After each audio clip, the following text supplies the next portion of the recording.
Hello అందరికీ ఈరోజు అంటి పువ్వు వడ్లు చేస్తాము.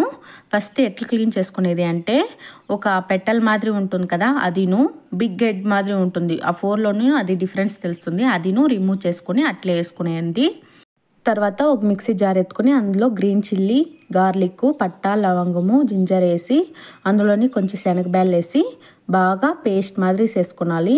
అనాక మిగిలిండే శనగబ్యాలని, ఊరేసిండే శనగబ్యాలని కచ్చపచ్చగా గ్రైండ్ చేసేసుకొని అందులో కట్ చేసుకోండి ఆనియన్స్ అండ్ కట్ చేసి వాష్ చేసి కట్ చేసుకోవాలి. వాష్ చేసి కట్ చేసుకోండి అంటి పువ్వు అండ్ కట్ చేసి పెట్టుకోండి కొత్తిమీరకు వేసి అందులోనే సరిపడా ఉప్పు వేసి బాగా కలుపుకోవాలి. మనము బాగా కలిపిన తర్వాత మనము వడల షేప్కి బాగా రౌండ్గా తట్టు పెట్టుకొనేసి ఆయిల్ బాగా వేడి అయినాక మనము ఒక్కొక్కటిగా వేసి ఫ్రై చేసుకోవాలి.